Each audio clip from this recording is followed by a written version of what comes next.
Mummy, करी पत्ता तोड़ा था आपने? हाँ, तोड़ लिया था। सुबह से तेरे 5 फोन यही तो कहने आए कि सांभर बना रही है तो करी पत्ता तोड़ लो। अच्छा किया मम्मी, सांभर में सारा खेल ही करी पत्ते और सरसों दाने का है। करी पत्ता सांभर को स्पेशल बनाता है। क्या बन रहा है? बड़ी खुशबू आ रही है आज तो रसोई में से। तुम्हारी लाडली आज सांभर इडली बना रही है। वैसे कुछ भी कहो, असली स्वाद तो रात के खाने का है जो हमारी निशा बनाती है। रोज रात को नया नया खाने को मिलता है। पर क्या हुआ, उदास क्यों हो गए? हमारी निशा की शादी हो जाएगी तब रोज रात में नया नया खाना कौन खिलाएगा? तभी निशा आ जाती है। पापा, मैं अभी कहीं नहीं जा रही हूँ, उदासी छोड़ो। आओ, मैंने आपकी थाली लगा दी है, गरम गरम इडली सांभर खाओ। सुनो, वो रिश्ता जो लालचंद भाई साहब ने बताया था, उनका कोई रिप्लाई आया? नहीं, अभी तो कोई जवाब आया नहीं। कल फोन करता हूँ। पर वो परिवार बहुत ही पारंपरिक विचारों वाला है। निशा वहाँ परेशान ना हो जाए।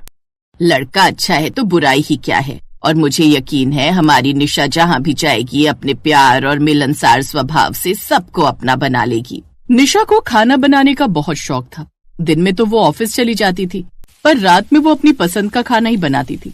उसकी मम्मी ये बात जानती थी कि अगर उन्होंने रात में कुछ बनाया तो निशा खुद के लिए कुछ बना लेगी। कुछ दिनों बाद निशा और नीरज की शादी हो जाती है। शादी के बाद निशा ने देखा उसके ससुराल में यशोदा देवी जो तय करती हैं, वही खाने में बनाया जाता है। माँ जी, रात के खाने में क्या बनाऊं?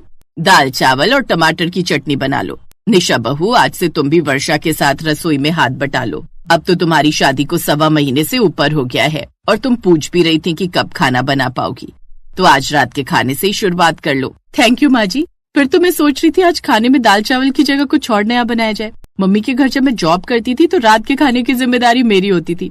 मुझे रात को टाइम मिलता था तो मैं हर दिन नई नई खाने की चीजें बनाती रहती थी। वो तुम्हारा मायका था, वहाँ तुम क्या करती थी इस बात से मुझे कोई मतलब नहीं। ये तुम्हारा ससुराल है, यहाँ मेरी मर्जी से खाना बनता है। ये नहीं कि खाने में इतने नखरे किए जाएं। सादा भोजन सेहत के लिए अच्छा रहता है। माँ जी, पर रोज रोज सादा खाना भी तो बेस्वादी सा लगता है। कभी कभी चटपटा मसालेदार भी खाने में क्या हर्ज। वर्षा, एक काम करो बहू, तुम रात के खाने की तैयारी अकेले ही कर लो। और हाँ, निशा के लिए खाना मत बनाना।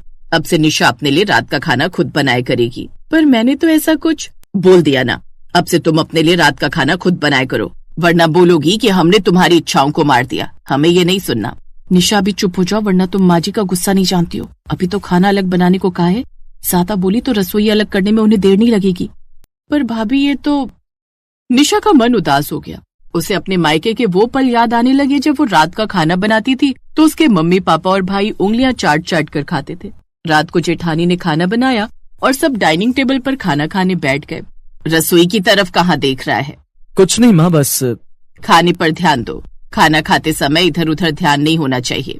नीरज अपनी माँ से थोड़ा डरता था। डरना मतलब एक तरह से सम्मान ही कह लो। कुछ देर बाद जब खाना खाकर सब अपने अपने कमरों में सोने चले गए तो नीरज रसोई में गया। अरे निशा, तुमने खाना नहीं खाया? नहीं, बस बना रही हूँ। बना रही हो? खाना तो बना हुआ है ना? हाँ, खाना तो बना हुआ है, पर मैं ये खाना नहीं खा सकती क्योंकि मुझे माँ जी ने बोला है कि मैं अपना खाना अलग बनाऊं। तभी जेठानी रसोई में आ जाती है। जेठानी वर्षा ने नीरज को सुबह वाली सारी बात बताई। पर ये तो गलत है निशा, तुमने सिर्फ अपनी बात ही तो रखी थी। माँ ऐसा कैसे कर सकती है? मैं माँ से बात करता हूँ। नहीं नीरज जी, आप ऐसा कुछ नहीं करोगे। मैं नहीं चाहती कि मेरी वजह से आपको सुनना पड़े। मैं बना लूंगी अलग। उस दिन से निशा रात का खाना अलग बनाने लगी। नीरज ने इस बारे में अपने पिता और भाई से बात की और फिर कुछ दिन बाद ही। निशा, रात के खाने में तुम अपने लिए क्या बना रही हो? मैं तो पाव भाजी बना रही हूँ। पाव भाजी? अरे वाह, मेरे तो मुंह में पानी आ गया। भाभी, मेरे लिए रात का खाना रहने देना। निशा, थोड़ी ज्यादा बना लो। मैं भी अब से हर रात नया खाना खाऊंगा। क्यों? तू क्यों खाएगा? अरे मेरी बीवी है निशा, अगर वो हर रात नया खाना बनाती है तो मैं भी तो उसके हाथ का खाना खा सकता हूँ। क्यों पापा, मैंने कुछ गलत बोला? नहीं बेटा, इसमें कोई बुराई नहीं है। मैं भी तो जब से शादी हुई है तेरी दादी के हाथों का खाना खाने के साथ साथ तेरी माँ के हाथों का खाना भी बहुत चाव से खाता था। निशा को तुम पत्नी बनाकर लाए हो तो उसके हाथों का खाना क्यों नहीं खा सकते? जरूर खा सकते हो। ठीक है, तो खा ले फिर। बड़ी बहू तेरे लिए कुछ नहीं बनाएगी, जो निशा बनाएगी वही खाना पड़ेगा। हाँ ठीक है, मैं रात का खाना अब निशा के हाथों का ही खाऊंगा।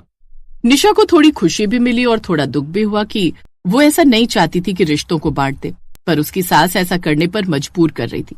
अब नीरज भी निशा के साथ रात को नए नए तरीके के डिश खाने लगा। रात के खाने में तरह तरह की चीजें बनाती। निशा जब कुछ बनाती थी तो खुशबू पूरी रसोई में फैल जाती थी। अब धीरे धीरे ससुर और जेठ जेठानी भी चुपके चुपके निशा के हाथों की अलग अलग चीजें खाने लगे। बड़ी बहू, आज निशा ने बिरयानी बनाई है। निशा बहू को बोलना थोड़ी सी मेरे लिए भी निकाल देगी। बिरयानी? अरे वर्षा, बिरयानी तो मैंने भी कब से नहीं खाई, मेरे लिए भी थोड़ी सी निकलवा दो। तभी सास आ जाती है। क्या गुपचुप बातें हो रही हैं? आप दोनों ने अभी तक खाना नहीं शुरू किया? अरे मैंने तो बहुत देर का खा लिया, तुमने आज रात के खाने पर आने में देरी कर दी। और तुम महेश? माँ, वो आज मेरे ऑफिस में पार्टी थी तो मैं वहीं खाया था। इतनी भूख नहीं है, आप खा लो। निशा के ससुर और जेठ तो बिरयानी के चक्कर में कुछ नहीं खा रहे थे, पर कुछ देर बाद जब निशा की सास कमरे में गई तब फटाफट से वर्षा निशा से बिरयानी ले आई। पापा, निशा ने बिरयानी बहुत टेस्टी बनाई है, खाकर देखो, मजा आ जाएगा। बड़ी बहू, चेक कर लिया ना, तुम्हारी सासू माँ सो गई है ना? जी पापा जी, सो गई हैं। सबको लगा कि यशोदा देवी सो गई हैं, पर ऐसा नहीं था। यशोदा देवी कमरे की खिड़की से सब कुछ देख सुन रही थी। वो गुस्से में कमरे से बाहर आई और बरस पड़ी। सही है, खाओ खाओ, अपनी छोटी बहू के हाथों की बनी हुई बिरयानी खूब मजे लेकर खाओ। मेरी आंखों में धूल झोंक रहे हो तुम सब। यशोदा, इन सब का कारण तुम हो। तुम्हारी वजह से हमें ये सब चोरी छुपे खाना पड़ रहा है, वरना निशा हमारे घर की बहू है, उसका पूरा हक है इस घर में कुछ भी बनाने, खाने और खिलाने का। पर सब तुम्हारा सम्मान करते हैं, इसीलिए तुम्हारे मुंह पर कोई कुछ नहीं कहता। आज से, अभी से हम सब अब हर रात नया खाना खाएंगे, वो भी अपनी दोनों बहुओं के हाथ का। अब तुम बनाते रहना हर रात एक सा खाना।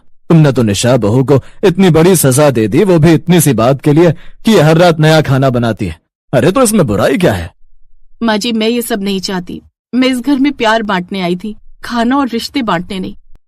सास यशोदा देवी बिना कुछ बोले अपने कमरे में चली गई। अगली सुबह घर में सब कुछ शांत था। सब यही सोच रहे थे कि यशोदा देवी की अगली प्रतिक्रिया क्या होगी, पर जो यशोदा देवी ने कहा उसे सुनकर सब हैरान रह गए। निशा बहू, आज रात के खाने में क्या बना रही हो? माँ जी, हाँ हाँ, क्यों, रात को खाना बनाने का इरादा नहीं है क्या?